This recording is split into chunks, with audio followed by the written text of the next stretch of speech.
4. 5, ya está. Los 5, nada más, ¿no? Nos gastamos el tiempo. A ver, opinión.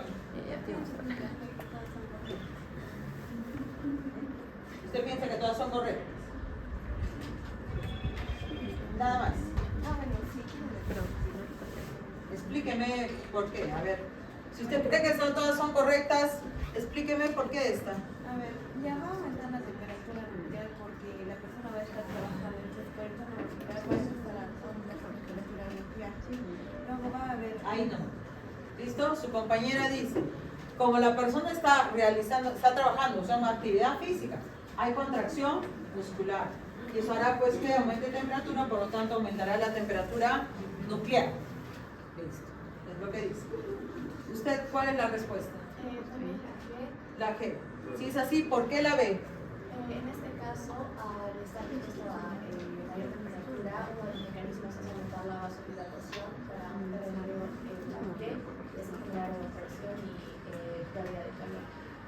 Buscamos pérdida de calor, si aumenta la temperatura nuclear, por lo tanto, se buscará perder ese calor, ¿no? Por eso la vasodilatación no es en cualquier lado, ¿ah? Cutánea. ¿Sí? Cutánea tenemos que decir. Para que entonces permita que lleva ese calor, ¿no? Al mayor flujo de sangre hacia la piel, se pierde ese calor, mayor exposición. A través del agua es rápido, ¿no? Y se pierde la exposición del agua, bueno, obviamente que hay en la sangre. Cuando uno genera esta vasodilatación, puede generar hasta unas 10 veces mayor flujo sanguíneo hacia la zona periférica. Eso puede generar la vasodilatación cutánea. ¿Quién más levantó la mano? Después usted, en orden. La C. ¿Qué pasa? Comentario con la C. Si es que sigue esta exposición al sol y la persona sigue trabajando, podría sufrir a largo plazo deshidratación porque con la vasodilatación cutánea va a perder agua a través de sus ojos. Entonces, si no se hidrata, si no toma agua, va a deshidratarse y por consiguiente el dióxido hipovolémico. Ok. Para regular nuestra temperatura, lo primero que se realiza es la vasodilatación cutánea. Y la primera forma de regular nuestra temperatura es vasodilatación cutánea. Además, su compañera dice, sí, pues ese mayor volumen facilita. Pero en realidad, pues claro, directamente. Pero ahí lo que importa es que activa las glándulas sudoríparas, las glándulas sudoríparas encrinas, las que están en todo el cuerpo. ¿Sí? Si bien es cierto, sí se activan las apocrinas, las que generan olor, decimos, ¿no? Estas apocrinas, pero básicamente las que nos ayudan a regular, para perder calor, esas son esas glándulas encrinas, que perdemos agua y electrolitos. ¿Ok? Entonces sí, esa pérdida por sudoración, más o menos estamos hablando de un promedio de 1 litro cada, digamos, por 30 minutos. ¿Sí? Cada 30 minutos, es un promedio. Y esto genera deshidratación y esto genera hipovolemia. Allá, le toca a usted. ¿Cuál es su opinión? ¿Cuál es la respuesta? Entonces, si es así, la D. Comentarios de la D.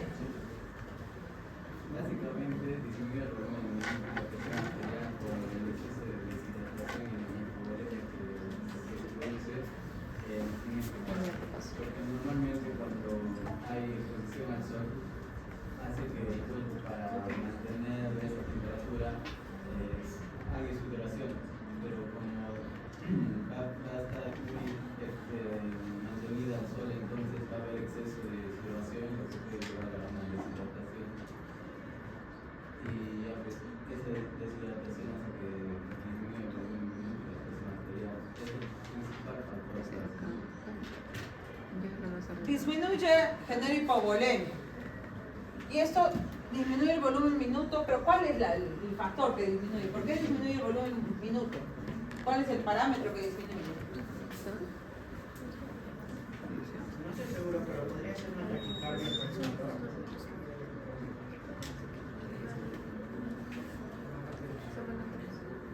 Eso es después. Sí, lo tenía completo, Por la condición de hipovolemia, se perdió, o sea, ha estado sudando, ha perdido el líquido y por lo tanto hay hipovolemia, o sea,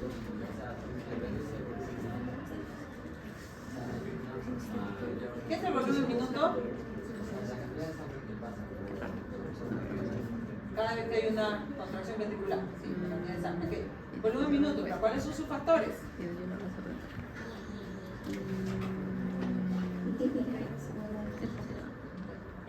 Es gasto cardíaco. El gasto cardíaco, ¿cuáles son sus parámetros? Creo que voy a checar ya.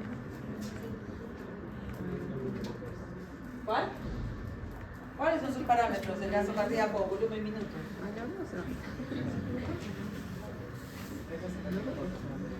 Frecuencia cardíaca por volumen sistólico.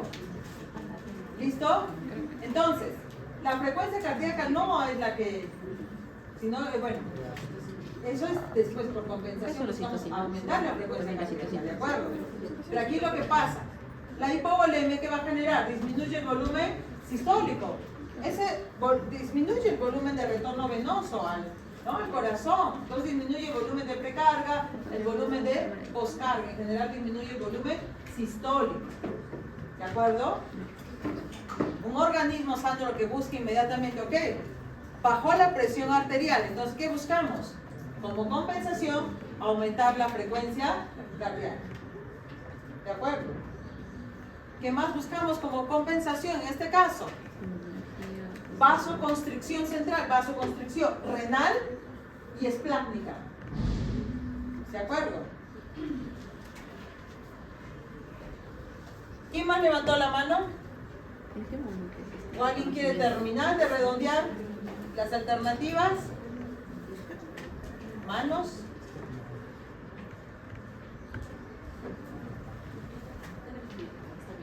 ¿Ah? La A, la B, hasta la D estamos bien.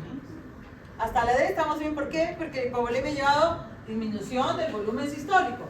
Si disminuye el volumen sistólico, disminuye el volumen minuto. Si disminuye el volumen minuto, disminuye la presión arterial. Lo que acabo de decir, aumentar la frecuencia cardíaca, es buscar compensación.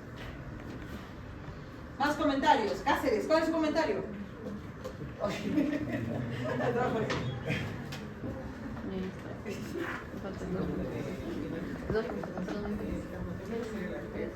el caso de presentar hipertermia sería por el tema de compensación, ya que si es que aumenta la vasoconstricción ya no habría la pérdida de calor a través de la evaporación o del sudor, que falla todo el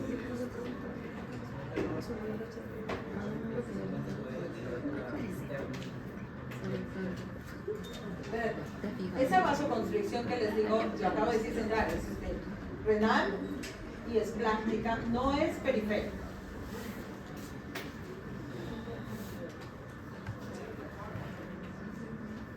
Claro, es que, ¿qué es lo que pasa? Sí, es cierto. Sí, si bien es cierto esa vasoconstricción que está buscando, ¿por qué hay vasoconstricción allí?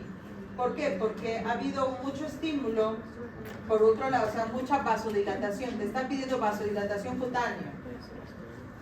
Te está pidiendo un esfuerzo para aumentar ese volumen sistólico, para paliar esto, aumentar la frecuencia cardíaca. Entonces, y baja la presión arterial. Entonces te está pidiendo dos cosas: aumentemos presión arterial y aumentemos circulación cutánea.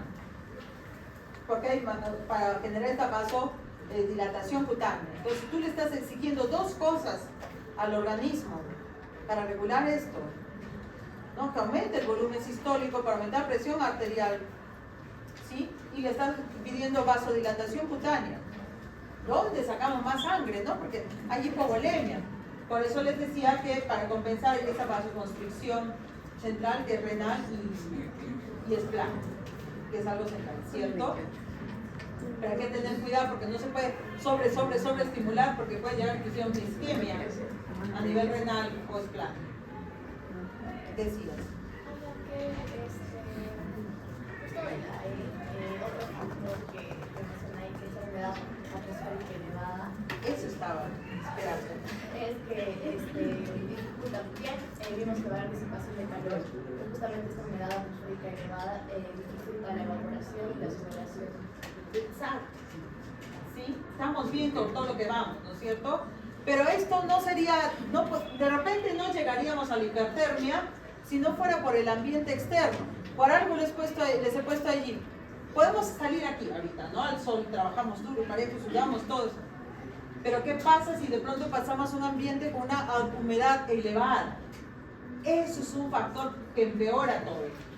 Porque como dijo su compañero, no nos permite una correcta pérdida de calor, evaporación, ¿de acuerdo? Y entonces se complica mucho cuando hay un ambiente con alta humedad. O si fuese un ambiente, digamos, si lo metemos al agua de pronto ustedes, ¿no? Digamos, por toda esta situación está agua y aumenta la temperatura del agua, peor, ¿no? Entonces, no digo agua fría, sino agua caliente, no esta temperatura. Entonces, un ambiente con alta humedad dificulta.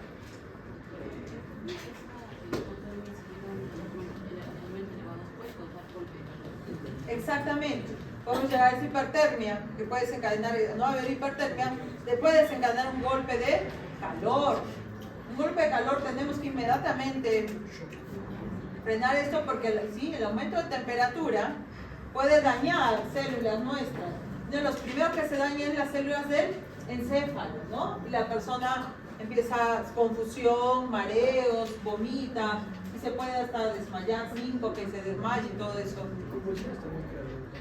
Es posible que si aumentase mucho ese golpe de calor tan alto que si llega a la convulsión. Entonces hay que cuidar eso, la hipertermia, ¿no? Así es. ¿Sí? Entonces tenemos que cuidar eso. Por eso dice, puede presentar, les puse hipertermia. Que eso es mayor riesgo cuando se prolonga este trabajo.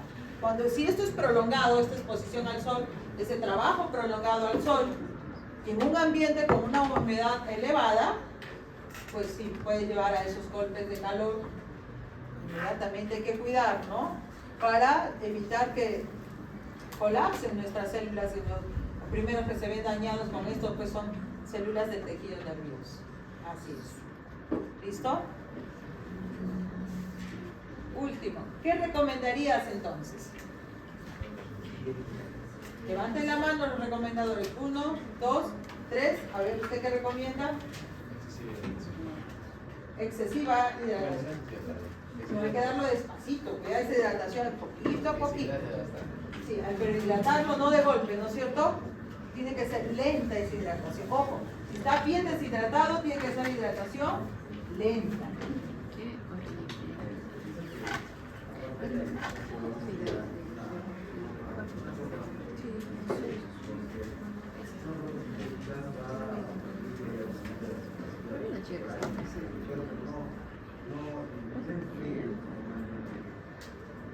Tiene que usar ropa que permita esa evaporación, esa transpiración, ¿no? Sí. Y ya, si veo la hipertermia, ¿qué más poner? Ojo, esa hidratación tiene que ser con agua con electrolitos, con sal, como quieran, o electrolitos. Si es mucho, ¿no? Viendo venosa, ¿no? Poco a poco es que se vaya hidratando. ¿Sí? Cuidado, no solo agua nos puede generar una hiponatremia. Tiene que ser agua con electrolitos. Dependiendo, si es mayor la deshidratación, tendrías que aplicar. Te refieres al...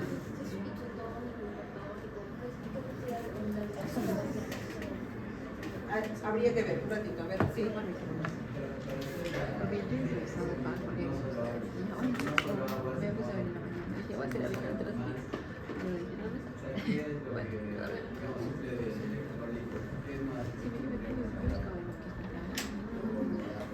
Justo lo que estábamos conversando, pero bueno, dicho de otra, ¿qué más le podríamos hablar?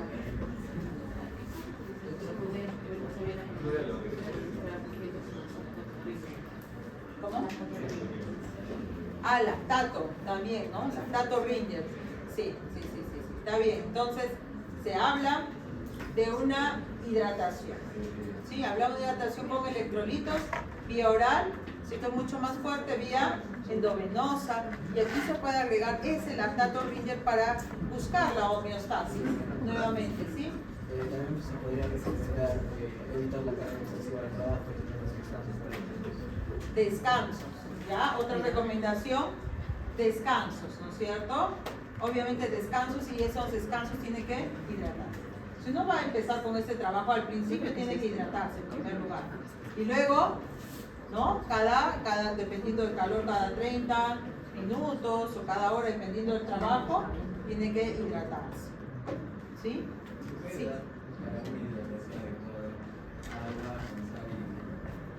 Agua con sal y limón.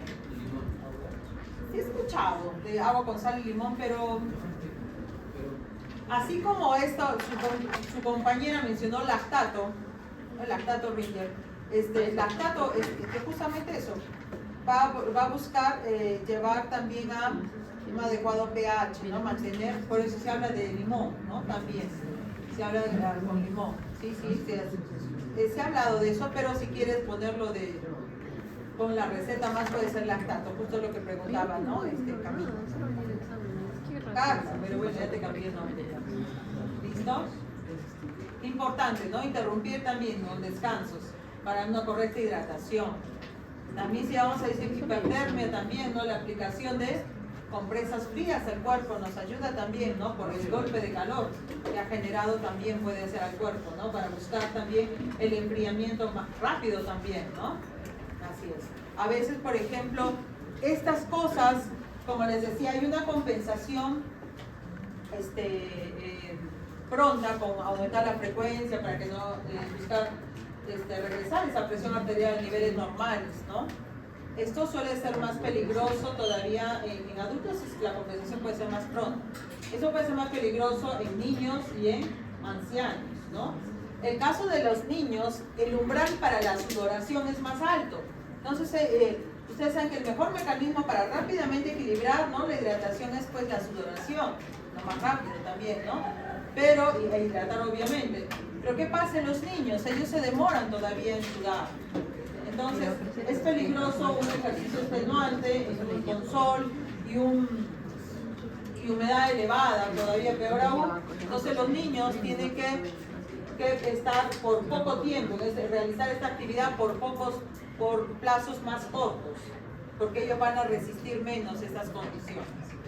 Más rápido se van a deshidratar, empiezan a sudar, como les digo, después demoran en lo que es sudar y entonces puede inclusive, ¿no? Hasta desmayarse y todo ello, ¿no? Por este problema, ¿sí? Y en los ancianos el mecanismo de compensación demora más, o sea, el buscar la compensación, como conversamos un momento, aumentando la frecuencia cardíaca, por ejemplo, ¿no? Para aumentar el volumen minuto, en ellos es más limitado.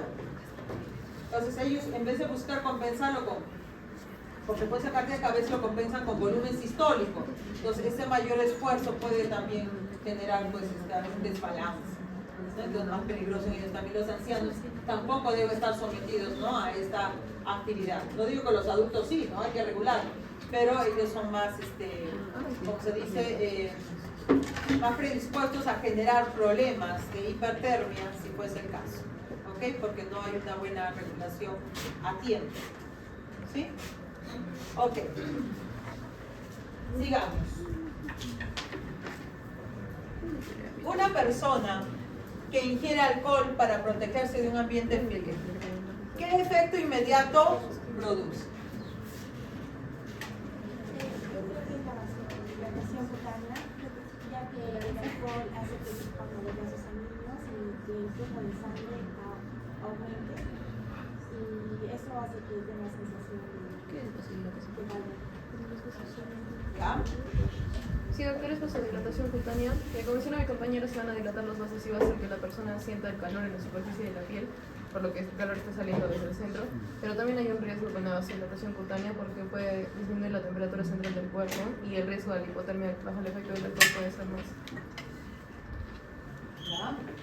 ¿Y usted? Sí. Dado que sí, el primer ejemplo sería la vasodilatación cutánea y lo considera más el ingreso de alcohol como un calor falso, porque, bueno, creo que en la siguiente pregunta dice, pero va a conllevar entre todo al final a una hipotermia, y lo que aquí por ese mecanismo de vasodilatación cutánea que genera mayor liberación de calor, lo que genera que entre todo se pierda. Listo. Ahí nomás, tenemos que avanzar. Ya entonces, hablamos, inmediatamente se han dado cuenta que la respuesta sería una vasodilatación cutánea. Eso es lo que provoca efectos de alcohol. Entonces, como dicen, hay una falsa sensación, la persona cree que está perdiendo calor, ¿no es cierto? Hay entonces un mensaje al cerebro diciendo se siente un falso calor. Piensa que hay una ganancia de calor falsa, ¿no es cierto? Y entonces, ¿qué pasa con el organismo? Además que pierde calor, encima el organismo dice, no, acá hay ganancia de calor, está haciendo calor. Entonces el organismo busca regular su temperatura y busca mecanismos al contrario, de disminuir más la temperatura. ¿Sí? Disminuye más la temperatura, eso es lo que busca. ¿Sí? Entonces, el efecto inmediato vasodilatación cutánea, pero después va a generar mecanismos como vasoconstricción cutánea, va a disminuir la actividad de contracción muscular, eso es lo que va a buscar. En fin, va a buscar perder calor. Va a buscar eso, ¿no? Perder calor. Y si está la persona en un ambiente frío, qué peligroso, ¿no? Puede provocar, de prolongarse, ¿no es cierto? Puede finalmente producir hipotermia, ¿no? Puede producir hipotermia. Y es así que es falso. Entonces el alcohol no favorece para nada, ¿no? El alcohol engaña. Y entonces el riesgo es que si, imagínense, por eso las personas, los alcohólicos que están indigentes en la calle con el alcohol y se duermen, está hipotermia, inclusive al día siguiente no despiertan. Puede pasar, ¿no? Ha pasado. Una pregunta, ¿existiría también vasoconstricción? Podría ser un mecanismo para buscar regular la temperatura. ¿Cómo? ¿Con ambiente de calor? La vasodilatación lo que busca es perder calor. La respuesta de nuestro organismo es vasodilatación cutánea, o sea, periférica, para perder calor. Entonces, cuando hace calor, nosotros ¿qué hacemos? Nuestro organismo dice, ya, mecanismo. Lo primero, vasodilatación cutánea. Cuando hace frío, lo contrario. ¿Cómo responde el termostato? ¿Qué le ordena? Vasoconstricción cutánea. Cuando hace frío. ¿De acuerdo? Muy bien. ¿Listo? Ok. Entonces, una pasadita, repasamos, Ariana. ¿Sí? Ya, todos los de esta fila que han opinado, creo que es Abarca por agua. De esta fila, Medina, ya está anotada, ¿no? Sí, también. Ramón, ya está anotada, ¿no? Sí. Mesa, Sí. Gamboa, ya debe ser. Sí. Rubín, No. Ya. Rubín y Pedregal. Ya está. Ramos, Suñer, Ya está. ya está. De esta fila, Ariana, Taipe, Sí. hemos terminado. ¿Sí? Ya está. ¿Quién? ¿Quién? Aguilar, pues no dice dónde está, pues. Se fue al baño. Aguilar, ya está. ¿Sí? Listo, avanzamos entonces. Bueno, aquí, en cuanto a la termorregulación, ¿cómo estamos con la hora? Nos alcanza para dar un poco de dolor. Termorregulación, aquí lo quería decir con lo que es la temperatura interna de la cabeza, que tiene que ver pues, con la temperatura nuclear, ¿no es cierto? Temperatura nuclear. ¿De acuerdo? Miren acá, la temperatura interna de la cabeza nuclear, ¿no? Cómo va regulándose 37 a 37.4 grados. Y aquí vemos la pérdida de calor por evaporación. ¿De acuerdo? Sí, está haciendo frío, ¿no? Qué raro si el frío en estos días. Bueno. Entonces miren acá, conforme miren, su temperatura es de 36 hasta 36 grados, no pérdidas insensibles de evaporación, no hay problema, pero cuando hablamos de 36.5 de temperatura nuclear, ¿no es cierto?, en adelante, aquí hay puntos de ajuste, o sea, se activa el punto de ajuste del termostato, ¿no? Siempre el termostato, por más que decimos ya 37 grados, siempre un poquito está ajustando. Va ajustando la temperatura, ¿ok? ¿Listo? Entonces, estos puntos de ajustes aquí, ¿ok? Pero entonces, la pérdida de calor por evaporación va a depender también de la temperatura de la piel.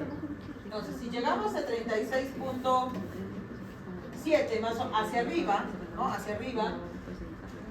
La pérdida por evaporación va a depender también de la temperatura de la piel. Miren acá, a mayor temperatura, ¿no?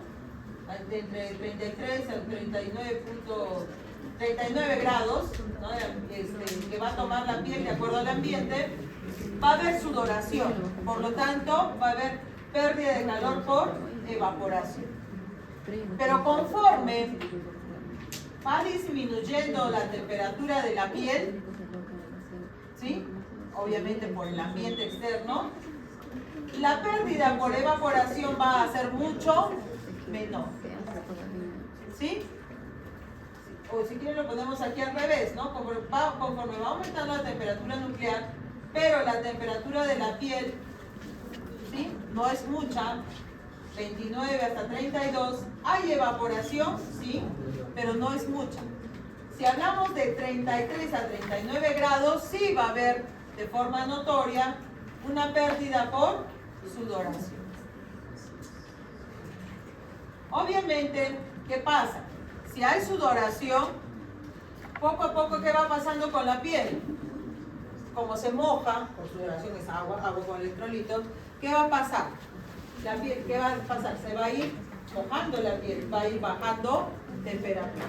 Entonces, acá hace full calor, tenemos 39 grados, 33 grados en la piel, pero como ya sudó, va a ir poco a poco, al mojarse la piel, va a ir bajando temperatura también.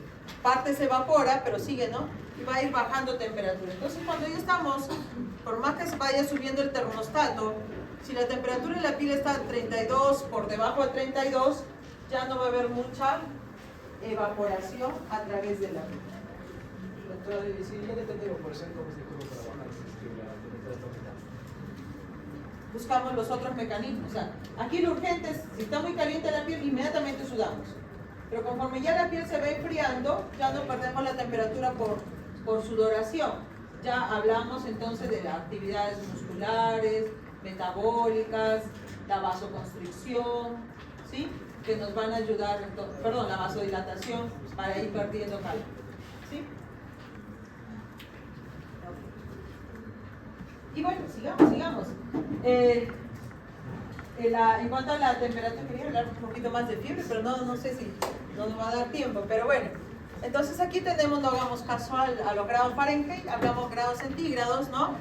Estamos entonces en el intervalo habitual de la normalidad, 36 grados, 37, 37.5, 0.6 grados, ¿no? El intervalo habitual, lo normal para nuestro termostato, ¿no? Pero de pronto, a ver, ¿dónde está? Ah, ya lo puse acá, ¿no? De pronto si hay fiebre o ejercicio intenso, ¿no? La temperatura va a aumentar 38, 39, hasta 40, no sé si no, hasta 40.5 todavía, ¿no? Se recomienda el tratamiento de la fiebre cuando estamos 39, no 38, no, 39.5, 40, 40.5, tratamiento de la fiebre. 38 todavía se tolera, ¿no? Hablamos, como les decía, 39, por ahí en adelante, tratamiento de la fiebre. ¿Sí? Ahora, ¿cuándo hay riesgo, ¿no? De lesiones cerebrales por golpe de calor, hipertermia, ¿no? Estamos hablando 40.5, o sea, más de 40 grados. Sí, estamos hablando 41, 40.5, 42, 43, 44%, ¿no? O sea, esos golpes de calor, obviamente hay que bajar rápidamente la temperatura, ¿sí? Con baños fríos o, si no, les decía paños fríos, ¿no? Es una buena forma. Compresas frías, ¿no? En todo el cuerpo, ¿sí?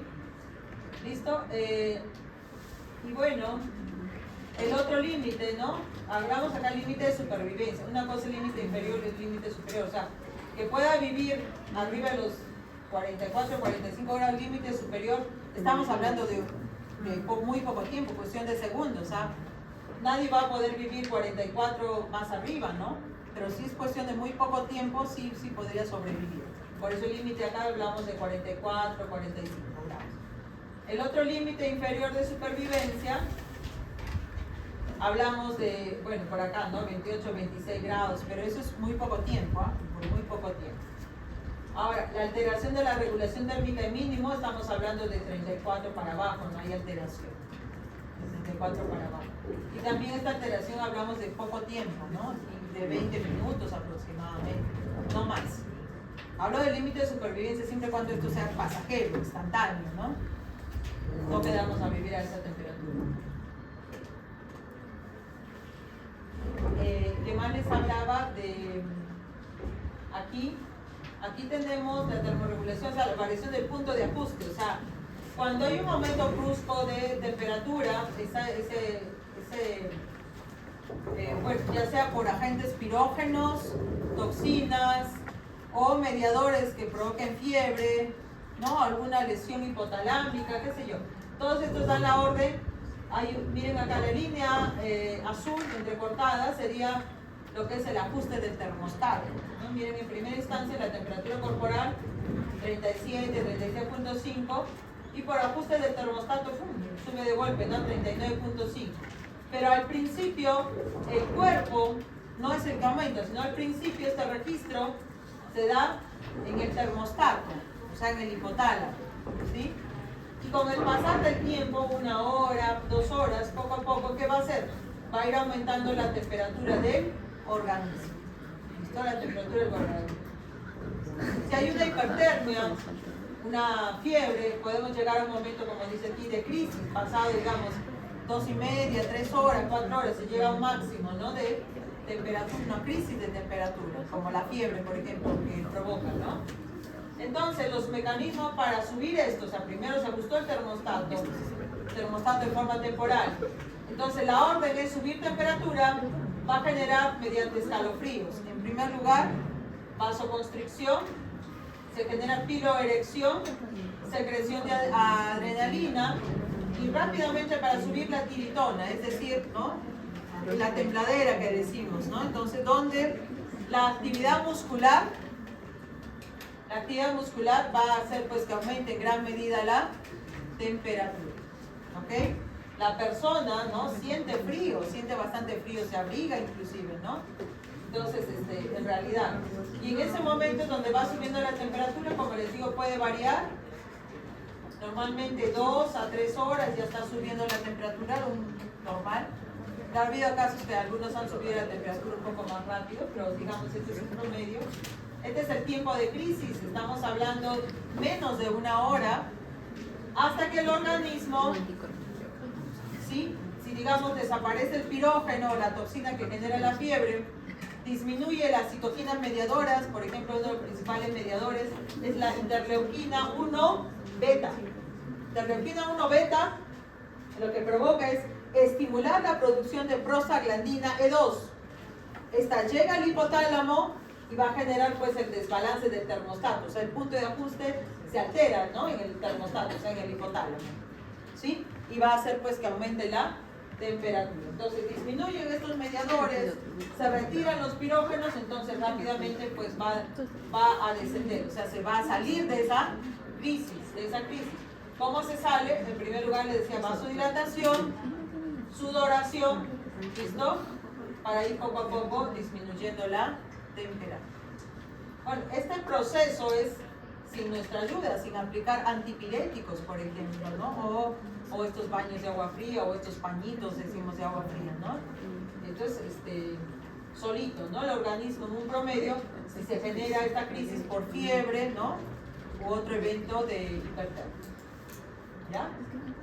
Bueno, eso sería lo que les quería comentar de termorregulación. Dolor.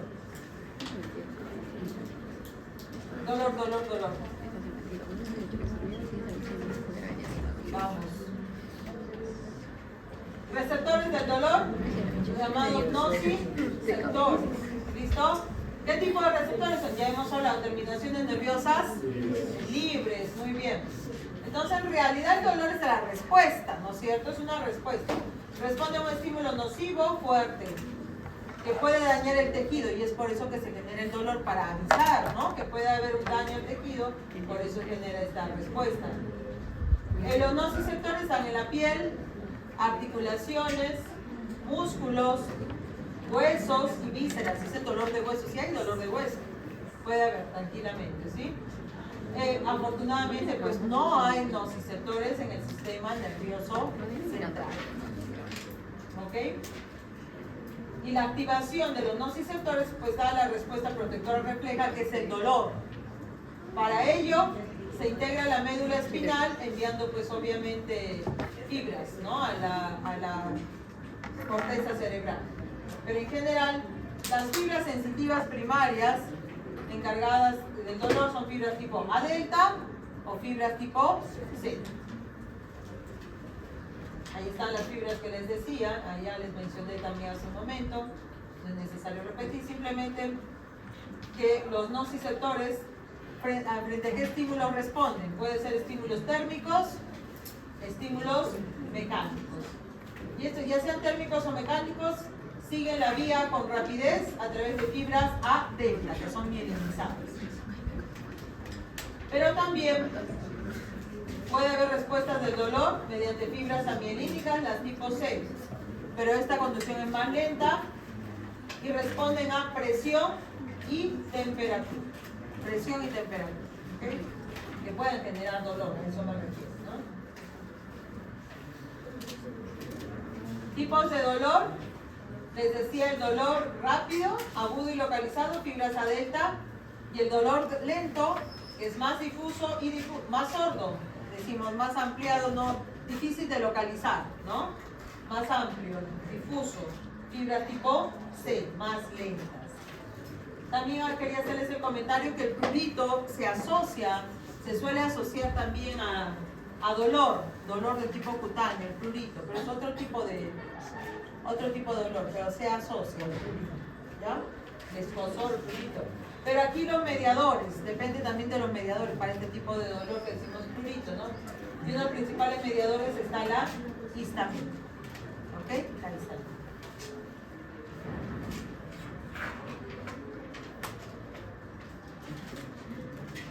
Bueno, las vías, ¿no? Las vías respuesta reflejas se integran a nivel de médula espinal en la integración básicamente. Pero también hay vías a partir de la médula, son vías ascendentes que van hasta la corteza para una sensación consciente. En primer lugar, entonces, está la integración médula espinal y de ahí sensación consciente a la corteza somatosensorial. Por ejemplo, tenemos un reflejo de retirada, donde es una respuesta protectora ante el dolor. O sea, ¿qué se integra en la médula espinal? Uno siente un dolor rápido, por eso el reflejo de retirada. ¿Ok? Luego ya el mensaje va con calma, ¿no? Hacia el cerebro. La isquemia, cuando hay isquemia también puede producir daño y isquemia también genera dolor, ya como respuesta. Normalmente hemos hablado de un dolor lento, un dolor rápido, localizado, sordo, difuso. Pero a veces existe lo que es el dolor crónico y eso es patológico, ¿no? Normalmente neuropático, o sea, normalmente no hay el estímulo, ¿sí? No hay, o sea, no refleja daño, no hay cambio, pero hay un cambio prolongado en el sistema nervioso. Lo normal es que no haya un dolor crónico. Si hay una alteración de las vías, ¿sí? Hablamos del dolor patológico o neuropático. Ese dolor patológico no es necesario un estímulo para que se genere, ¿okay? Sin estímulo está el dolor. ¿Por qué? Porque había alteración de las vías del dolor, alguna parte, en un momento. Aquí está, se conduce, ya saben, por la vía espinotalámica el dolor. Y bueno, la sensibilización, hablemos un poquito acá de la sensibilización. ¿Sí? Bueno, aquí miren, acá tener una lesión tisular. Y la lesión tisular que crea inflamación. Y dentro de la inflamación, diré dentro de las primeras respuestas, bueno, aquí hay estímulos de dolor, concentraciones de potasio, eleva concentraciones de protones, prostaglandinas, bradiquininas son mediadores, ¿listo? Y como respuesta a estos mediadores se libera la sustancia P. Entonces, hablamos entonces sustancias que median esto, sería la histamina, el potasio, les decía, prostaglandina, también la serotonina. Pero como respuesta a ello, las fibras pueden producir la sustancia P. Y la sustancia P estaría implicada en lo que es la inflamación. ¿Listo? ¿Qué pasa aquí con la sensibilización? En los tejidos, cuando hay una lesión, puede ser encontrado la presencia de igual, ¿no? Bradipinina, prostaglandina, leucotrieno, serotonina también. ¿Listo? ¿Y estos qué hacen? Provocan que aumente la sensibilidad, es decir, la sustancia P. Entonces, la sustancia P es un mediador que va a aumentar la sensibilidad. ¿De acuerdo? Entonces, si en un medio está la sustancia P, ¿no? En una zona que hay lesión, está liberada la sustancia P, ¿qué es lo que sucede? Esa zona, como ya está sensible, digamos, ¿no? Ustedes tienen, y eso se ve bastante en niños, ¿no? Una zona golpeada, una zona liberada que ya está sensibilizada, que se ha liberado la sustancia P por alguna lesión. Si ustedes tocan la lesión, ¿no? Donde toca la lesión, dicen, toca la herida, entonces ahí es donde duele más, porque está más sensibilizado. Como respuesta básicamente sería la producción de sustancia P. Entonces por eso dicen, cuando una vez que ya está sensibilizado, uno de los mediadores que sensibiliza, como respuesta se libera sustancia P, ¿sí? Estímulos de muy poca intensidad serán suficientes para generar dolor. ¿Ya? Entonces cuando ya se libera esa sustancia P. Y esta sensibilización se puede dar tanto a nivel somático como a nivel de vísceras. ¿Listo? Entonces, también a esta sensibilización le podemos llamar un dolor de tipo inflamatorio. Doctora, ¿por qué cuando una nariz se cae o se daña, se le sobra? Ahorita vamos a ver por qué. Justo quiero demostrar eso. ¿Listo? Ahorita sana, ¿no? Ya. Aquí también quiero comentar los nociceptores silenciosos, los que les comentaba hace un momento, que en las vísceras hay un gran número, ¿no?, de neuronas aferentes relacionados, ¿no? Bueno, cuando hay lesión, cuando no hay lesión, no hay inflamación, esas vías están durmiendo, ¿no es cierto? No pasa nada en estos receptores. Pero cuando ocurre, ¿sí?, esta lesión o inflamación, recién los mediadores que ya hemos mencionado, bradipinina, histamina, serotonina, etcétera, etcétera, mediadores van a generar la sensación de dolor. ¿Qué pasa en las vísceras? Están durmiendo estos receptores. Mientras no haya daño, no hay lesión, no hay inflamación, no sentimos nada, ni siquiera sentimos a nuestras vísceras. Solo cuando hay lesión, solo cuando habrá lesión o inflamación, sentimos ese dolor. Muchas veces los estímulos mediadores químicos son los que ayudan, ¿no?, a eso. A veces, por ejemplo, ustedes toman alimentos calientes, ¿no? Calientes que llegan al estómago y no pasa nada, ¿no? O al estómago y vísceras, ¿no? En general. Pero cuando está la zona sensibilizada frente al calor, picante, cualquier sustancia irritante, va a generar dolor, ¿no? Entonces, mientras no haya lesión o inflamación, no vamos a ser conscientes, esos receptores van a estar dormidos, ¿no?, en la zona visceral. Pero si hay lesión, ¿no?, por químicos sobre todo, entonces sí vamos a sentir ese dolor. Recién cuando hay, por eso dice, me duele el estómago, porque cuando una comida irritante ha dañado e inflamado ese estómago, esa mucosa, y recién entonces sentimos el dolor. ¿Ya? ¿Qué más? El dolor referido. Dolor referido. ¿Qué es lo que pasa? A veces una neurona, una vía medular, tiene varias neuronas aferentes que están conectadas, y estas neuronas aferentes provienen de diferentes zonas del cuerpo. Hay zonas que vienen de los dermatomas, zonas externas del cuerpo, y dentro de esas vías comparten con otras vías que vienen de vísceras, de zonas profundas. Entonces, ¿qué es lo que pasa? Lo normal del dolor es más frecuente que sintamos dolor en zonas externas, por ejemplo, ¿no? En cambio, en esas zonas profundas normalmente no hay dolor, no se siente dolor, etcétera, etcétera. Entonces, ¿qué es lo que pasa? Cuando hay una lesión en alguno de estos órganos internos, órganos profundos, como ese órgano profundo está compartiendo vías, ¿sí?, comparte vías con neuronas sensitivas de la piel, dermatomas, otras zonas superficiales, ¿qué pasa? Uno, al seguir vías que son vecinas, semejantes, que siguen el mismo circuito, digamos, el daño es a nivel visceral, pero el dolor lo siento en otra zona del cuerpo externo. ¿Sí? ¿Por qué? Porque esa zona del cuerpo estamos acostumbrados a recibir ese dolor. En cambio, en zonas profundas, no. Entonces, ¿qué pasa, por ejemplo, aquí, no? Cuando hay algún daño en el corazón, la persona siente el dolor en el brazo, en el hombro, inclusive hasta el lado del cuello, ¿no? El lado izquierdo del cuello, inclusive, ¿no? Ese dolor prevertebral, etcétera, ¿no? Aquí está, por ejemplo, el que vemos aquí en rojo. Entonces, ¿qué quiere decir? Que hay vías, ¿no? Vías aferentes que compartirá el brazo, el pecho, el hombro, compartirá con vías del corazón. Entonces, cuando hay daño, ¿no? Un infarto del corazón, etcétera, etcétera, se siente en zonas externas. ¿Listo? A esto le llamamos dolor referido. Acá tenemos también, por ejemplo, ¿no? ¿Listo? Dolor referido. La teoría es, como les decía, sitios que convergen en un solo tracto ascendente y por lo tanto la señal de dolor miren, por ejemplo, acá del riñón está compartiendo con una zona de la piel donde habitualmente hay estímulo. Entonces normalmente estamos acostumbrados al dolor o a algún estímulo.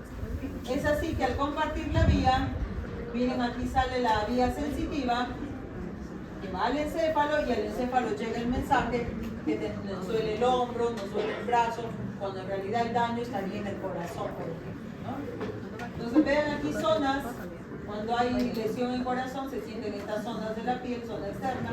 Cuando hay daño en el hígado, vesícula biliar, tenemos estas zonas. Y aquí tenemos más ejemplos, ¿no? Dolor de ovarios, dolor de vejiga, dolor de riñón, se siente en la espalda, caderas, toda esta zona, ¿no?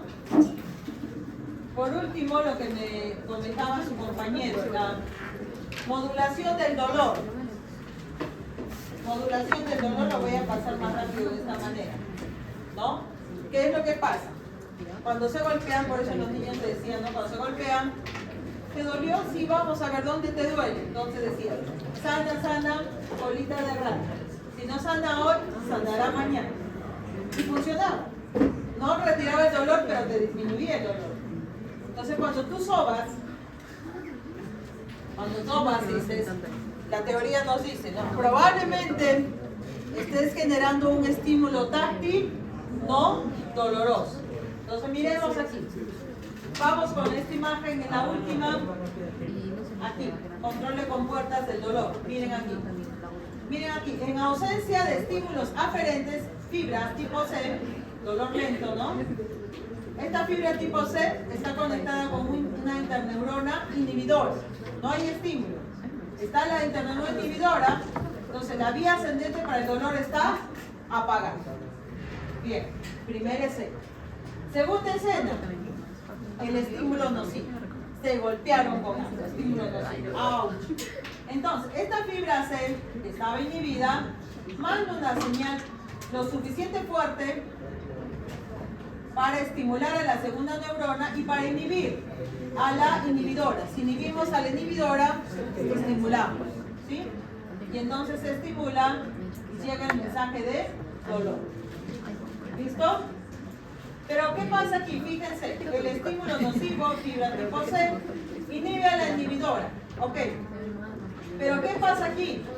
A su vez, llega un estímulo táctil no doloroso, que estaba sobando, pues sana, colita de rana, estoy sobando, ¿no es cierto? El estímulo táctil.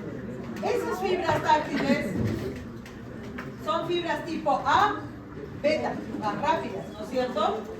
Ok, y esas fibras estimularán a la interneurona inhibitoria. Entonces, por un lado, estimulamos a la interneurona inhibitoria. Y por otro lado, inhibimos con la fibra tipo C. Entonces, esos dos mensajes, al llegar a esta interneurona, entonces la interneurona tiene una acción más débil. Y entonces, débilmente va a inhibir a la neurona sensitiva secundaria. Débilmente. Es por eso que el dolor ya no es tan fuerte y llega y pasa un dolor menos nocivo. O sea, disminuye el estímulo de dolor. Esa teoría de control de compuerta sería la teoría de que si sobas es posible que duela menos. Así es. ¿Listo? Aquí nos quedamos. Doctora, nos ha matado. Nos vemos el día viernes. Doctora, nos falta una diapo más, ¿no?